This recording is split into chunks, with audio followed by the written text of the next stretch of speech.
Assalamualaikum warahmatullahi wabarakatuh. Nama saya Ahmad Wajidi Wajihuddin bin Sulaiman, ingin membentangkan berkaitan dengan pentaksiran murid inklusif dan berkeperluan khas di dalam subjek pentaksiran dalam pendidikan Islam sekolah rendah. Ini bagi memenuhi tugasan 2 bagi subjek pentaksiran dalam pendidikan Islam sekolah rendah. Pertama-tamanya, pendidikan merupakan perkara yang penting dan utama kepada setiap insan dalam melahirkan sebuah masyarakat yang berilmu pengetahuan. Pendidikan perlu diberikan secara sama rata termasuklah terhadap golongan yang istimewa. Pendidikan Islam menjadi isu dalam pendidikan di mana ianya sukar dijalankan pentaksiran terhadap murid berkeperluan khas. Hal ini kerana kebanyakan guru tidak mempunyai kemahiran dalam mengendalikan murid-murid yang istimewa dan juga berkeperluan khas. Individu berkeperluan khas. Warta Kerajaan Persekutuan melalui Peraturan-Peraturan Pendidikan Khas 2013 mentakrifkan bahawa murid berkeperluan khas ialah murid yang diperakukan pengamal perubatan, ahli optik, ahli audiologi atau ahli psikologi atau mana-mana yang berkenaan sama ada dalam perkhidmatan kerjaan ataupun tidak sebagai murid yang mempunyai masalah penglihatan, masalah pendengaran, masalah pertuturan, masalah fizikal dan juga masalah pembelajaran.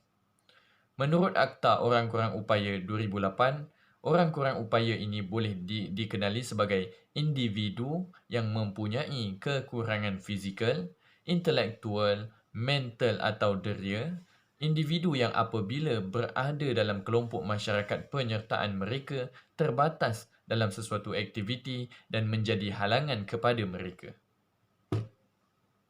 Antara kategori murid berkeperluan khas adalah ketidakupayaan penglihatan, di mana mereka tidak dapat melihat atau penglihatan yang terhad walaupun telah menggunakan cermin mata ataupun kantas sentuh.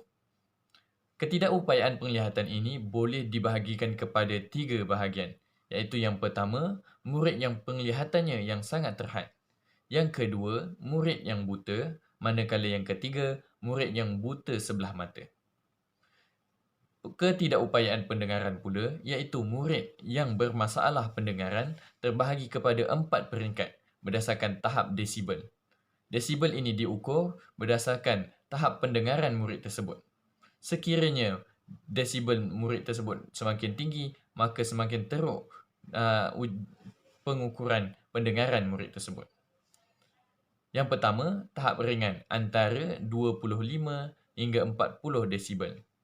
Yang kedua, tahap sederhana 41 hingga 60 desibel. Tahap ketiga, tahap teruk di mana 61 hingga 90 desibel. Dan tahap yang keempat sangat teruk di mana 91 desibel dan ke atas. Seterusnya, ketidakupayaan pertuturan di mana terdapat 4 masalah daripada sudut pertuturan. Yang pertama sekali adalah masalah sebutan ataupun pelat. Yang kedua, masalah gagap. Yang ketiga, masalah suara. Dan yang keempat, masalah bahasa. Seterusnya, kita lihat kepada ketidakupayaan fizikal, di mana ketidakmampuan anggota badan sama ada kehilangan atau tiada satu anggota badan atau di mana-mana bahagian badan seperti kelemahan otot, hemiplegia, paraplegia, tetraplegia, tidak dapat melakukan aktiviti harian seperti pergerakan, penjagaan diri dan sebagainya. Antara contoh ketidakmampuan ataupun ketidakupayaan fizikal yang kita boleh ambil adalah contohnya cerebral palsy ataupun kertil. Bagi masalah pembelajaran pula, ianya dikaitkan dengan masalah neurologi. Individu sukar untuk menerima, memproses, menganalisis dan menyimpan maklumat. Individu sukar memahami, bertutur, membaca, menulis dan juga mengira. Kategori murid yang mempunyai masalah pembelajaran ialah disleksia ataupun ADHD. Yang ketiga, lembam. Yang keempat, autism. Dan yang kelima, sindrom Down. Seterusnya, kita pergi kepada ketidakupayaan pelbagai yang mana terdapat 4 ketidakupayaan pelbagai terdiri daripada ketidakupayaan pendengaran, ketidakupayaan penglihatan, ketidakupayaan fizikal dan juga ketidakupayaan pentuturan. Antara isu dan juga cabaran dalam pendidikan Islam bagi murid berkeperluan khas yang ingin kita kaji di sini adalah yang pertama sekali adalah isu pengetahuan, kebolehan dan juga keyakinan guru dalam menyampaikan isi kandungan pendidikan Islam. Hal ini kerana guru perlu mengaplikasikan kaedah yang sesuai dengan keperluan pelajar mengikut ketidakupayaan mereka. Sebagai contoh, murid yang mempunyai masalah penglihatan perlu menggunakan mesin Braille untuk menulis dan membaca, termasuklah membaca Al-Quran. Namun, sebahagian guru pendidikan Islam di sekolah pendidikan khas tidak menguasai kod Braille. Maka ini menyukarkan dalam menyampaikan pendidikan kepada murid-murid berkeperluan khas tersebut. Yang kedua, guru tidak mempunyai kemahiran dan juga ihtisas. Guru tidak mempunyai latihan pengkhususan dalam bidang pendidikan khas, contohnya penggunaan mesin Braille. Guru belajar sendiri supaya pengajian dan pembelajaran dapat dilaksanakan dan disampaikan kepada murid tersebut. Dan yang ketiga, pelajar tidak mempunyai asas dalam pendidikan Islam. Pelajar tidak mempunyai asas dalam bacaan Al-Quran, tidak mengenal huruf hijaiyah dan juga tidak mengenal baris. Pelajar tidak dapat menulis huruf hijaiyah. Guru terpaksa mengajar seorang demi seorang, di mana guru tidak dapat memberikan tumpuan yang sepenuhnya terhadap pelajar yang berkeperluan khas tersebut. Yang keempat, kekurangan bahan bantu mengajar, di mana kekangan peralatan teknologi serta alatan lain untuk mengembangkan dan menyampaikan pengajaran yang mengandungi gambar, video, audio dan juga internet.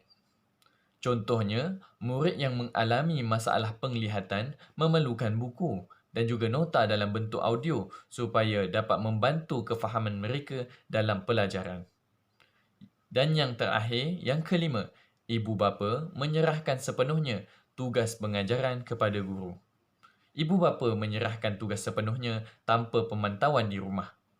Ibu bapa kurang pengetahuan tentang pendidikan khas dan juga tugas guru pendidikan Islam akan menjadi lebih sukar, terutamanya bagi bidang tilawah Al-Quran dan juga bidang jawi, di mana bidang-bidang ini merupakan bidang yang teras dalam diserapkan kepada pelajar tersebut. Antara penambahbaikan pengajaran pendidikan Islam bagi murid berkeperluan khas ataupun MBK. Yang pertama sekali adalah membangunkan buku teks dan nota dalam bentuk audio.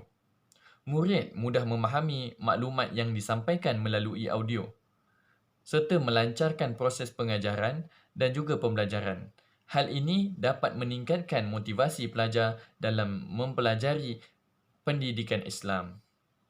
Yang kedua, menambah baik sistem latihan perguruan, di mana penggabungan pendidikan Islam dengan pendidikan khas bagi sistem latihan perguruan. Hal ini memerlukan penambahbaikan kepada kursus perguruan supaya mendapat pendedahan awal terhadap guru-guru pendidikan Islam. Yang ketiga, sistem pengajaran pendidikan Islam di sekolah rendah perlu dipertingkatkan, di mana murid berkeperluan khas tidak menguasai subjek pendidikan Islam, khususnya dalam Al-Quran dan juga Jawi, kerana tidak diberi penekanan sewaktu sekolah rendah. Jadi, sistem pengajaran pendidikan Islam di sekolah rendah perlu dipertingkatkan lagi agar ia dapat memudahkan pengajaran pendidikan Islam terhadap murid-murid berkeperluan khas tersebut. Yang keempat, guru perlu membangunkan profesionalisme yang berterusan. Hal ini kerana guru menimba ilmu pengetahuan yang baru serta menambah baik kaedah dan strategi pengajaran yang sedia ada. Perkara ini dapat memahirkan diri dalam penggunaan teknologi, pengetahuan semasa dan sebagainya. Hal ini juga guru dapat mengikut seminar, kursus, bengkel, perkongsian pengalaman, kolaborasi bersama pihak profesional yang berkaitan dengan pendidikan khas. Dan yang terakhir sekali adalah sokongan ibu bapa, di mana sokongan ibu bapa merupakan pembakar semangat kepada murid berkeperluan khas dan juga guru.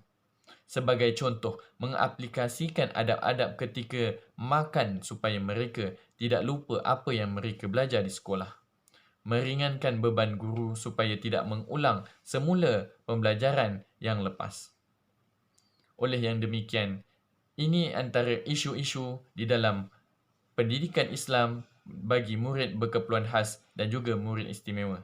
Sekian sahaja daripada saya. Assalamualaikum warahmatullahi wabarakatuh.